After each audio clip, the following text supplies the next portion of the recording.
Verbs means क्रिया।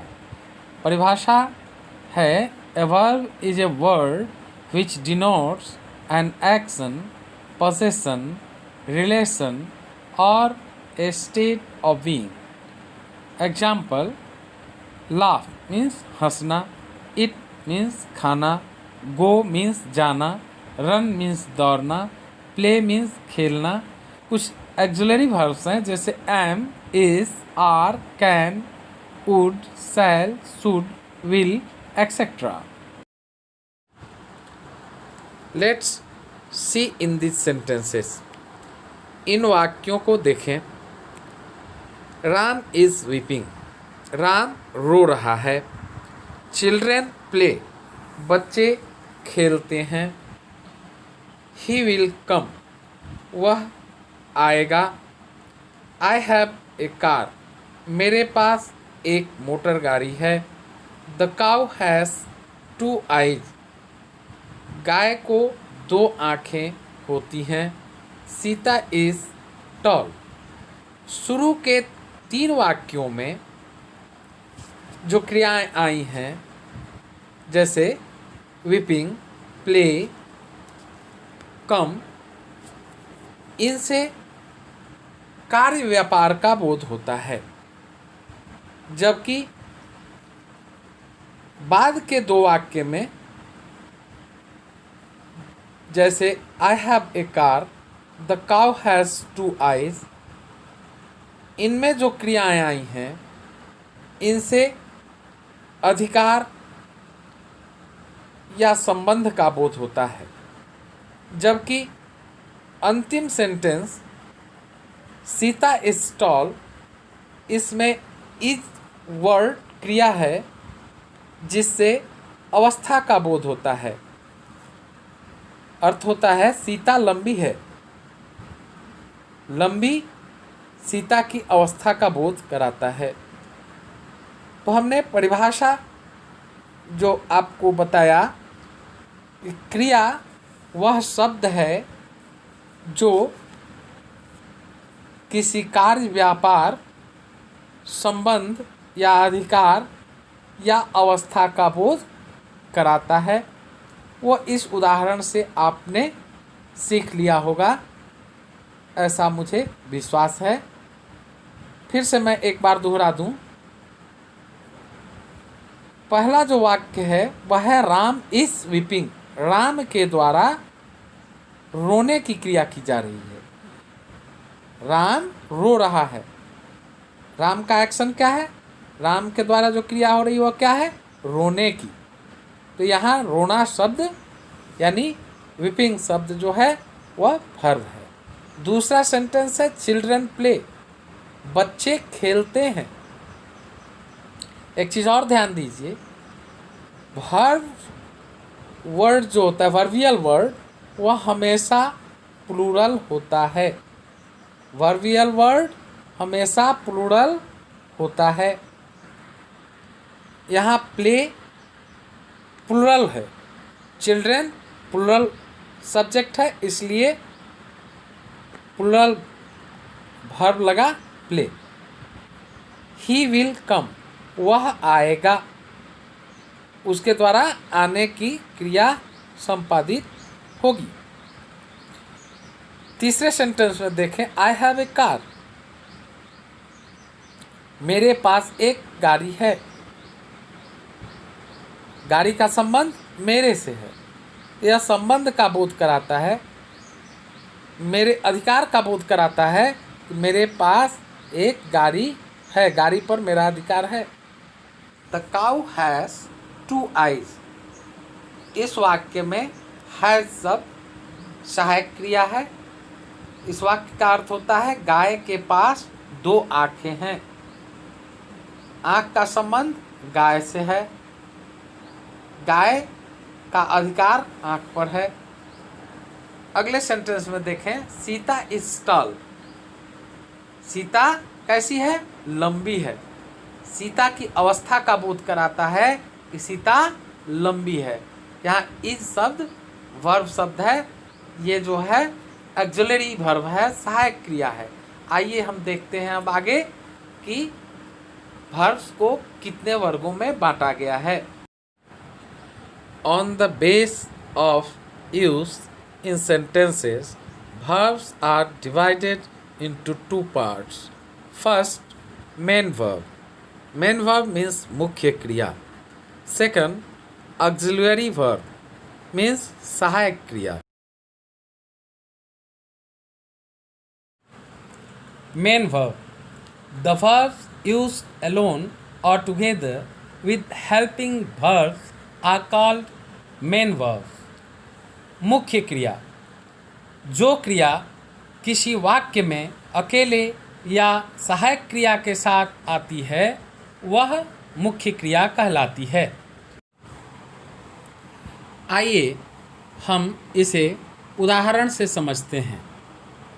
मुख्य क्रिया होता क्या है? आई एम रीडिंग एक वाक्य है. इस वाक्य में रीडिंग मुख्य क्रिया है. क्यों? क्योंकि यह सहायक क्रिया एम के साथ इस वाक्य में आई है. दूसरा सेंटेंस लें. I love her. लव मुख्य क्रिया है. तीसरे सेंटेंस में देखिए. We will go. गो मुख्य क्रिया है जो सहायक क्रिया विल के साथ आई है. I was going to Patna. यहाँ गोइंग सहायक क्रिया वाज के साथ आई है. तो इन वाक्यों से आप भली भांति समझ गए होंगे कि मुख्य क्रिया क्या कहलाती है. Helping verb. Helping verb means होता है सहायक क्रिया. ए helping verb is one which helps the main verb to form a tense, voice, mood, etc.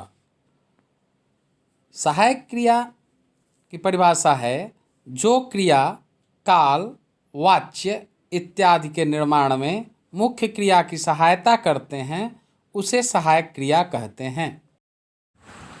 Example. I am reading. इस सेंटेंस में रीडिंग मेन वर्ब है. इसके लिए हेल्पिंग वर्ब एम आया है. सेकेंड सेंटेंस है ही विल गो. यहाँ गो मुख्य क्रिया है जिसके लिए हेल्पिंग वर्ब विल आया है. थर्ड सेंटेंस है माई ब्रदर हैज़ कम. इस सेंटेंस में कम मेन वर्ब है जिसके लिए हैज़ हेल्पिंग वर्ब आया है. लास्ट सेंटेंस है यू शुड डू दिस. यहाँ शुड हेल्पिंग वर्ब है. इस प्रकार आप फिर से समझ लें कि जिस सेंटेंस में मुख्य क्रिया की सहायता कोई दूसरी क्रिया करती है तो उस क्रिया को हेल्पिंग वर्ब कहते हैं. Types of main verb. मुख्य क्रिया के प्रकार. फर्स्ट, ट्रांजिटिव वर्ब सकर्मक क्रिया. सेकेंड, intransitive verb अकर्मक क्रिया. Definition of transitive verb. The verb used with an object is called a transitive verb. Hindi में परिभाषा होता है जिस क्रिया के बाद कर्म का प्रयोग हुआ हो उसे सकर्मक क्रिया कहते हैं. इन वाक्यों को देखें. Ram it's rice. यहाँ राइस ऑब्जेक्ट है, इट्स वर्ब है. इसके कारण इट्स सकर्मक क्रिया है, ट्रांजिटिव वर्ब है. Second sentence I love you. इसमें यू ऑब्जेक्ट है, लव मेन वर्ब है. तो ये लव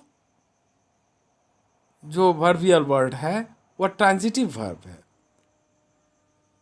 क्योंकि इसके बाद कर्म यू है, ऑब्जेक्ट के रूप में यू आया है. थर्ड सेंटेंस में देखें. He has help my brother. Help के बाद माई ब्रदर ऑब्जेक्ट आया है इसलिए हेल्प वर्ब ट्रांजिटिव वर्ब है. लास्ट सेंटेंस देखें. He is reading a book. इस सेंटेंस में ए बुक ऑब्जेक्ट है। इसके पहले रीडिंग वर्ब आया है जो कि ट्रांजिटिव वर्ब है। Definition of intransitive verb. The verb used without an object is called an intransitive verb. Hindi में इसकी परिभाषा है, जिस क्रिया के बाद कर्म का प्रयोग नहीं हुआ हो उस क्रिया को अकर्मक क्रिया कहते हैं। आइए इन वाक्यों को देखें। First, I it. इस सेंटेंस में इट के बाद कोई ऑब्जेक्ट नहीं आया है, इसलिए इट इंट्रांजिटिव वर्ब है। सेकेंड सेंटेंस है, आई गो टू स्कूल। यहाँ गो इंट्रांजिटिव वर्ब है। थर्ड सेंटेंस है, आई स्लीप। यहाँ स्लीप इंट्रांजिटिव वर्ब है क्योंकि इसके बाद कोई ऑब्जेक्ट नहीं आया है। लास्ट सेंटेंस है, ही रैन फास्ट। फास्ट एडवर्ब है, रैन वर्ब है। यहाँ कोई ऑब्जेक्ट नहीं है, इसलिए रैन इंट्रांजिटिव वर्ब है। मैं एक बार फिर आपको बता दूं कि अकर्मक क्रिया वह क्रिया होती है जिस क्रिया के बाद कोई कर्म नहीं होता। वाक्य में जब किसी क्रिया के बाद कोई कर्म नहीं होता तो उस वाक्य में आने वाली क्रिया इंट्रांजिटिव वर्ब अर्थात अकर्मक क्रिया कहलाती है। इस प्रकार मैंने आपको इंग्लिश ग्रामर में वर्ब को विस्तार पूर्वक क्लियरली समझाने का प्रयास किया। आई होप दैट कि आपको अच्छी तरह से वर्ब की परिभाषा, उसके काइंड्स समझ में आ गए होंगे। यदि मेरा यह वीडियो आपको पसंद आया हो तो मेरे चैनल को सब्सक्राइब करेंगे, अधिक से अधिक संख्या में लाइक करेंगे और अपने लोगों के बीच इसे शेयर करेंगे ताकि सबको भली भांति वर्ब की जानकारी प्राप्त हो सके। धन्यवाद।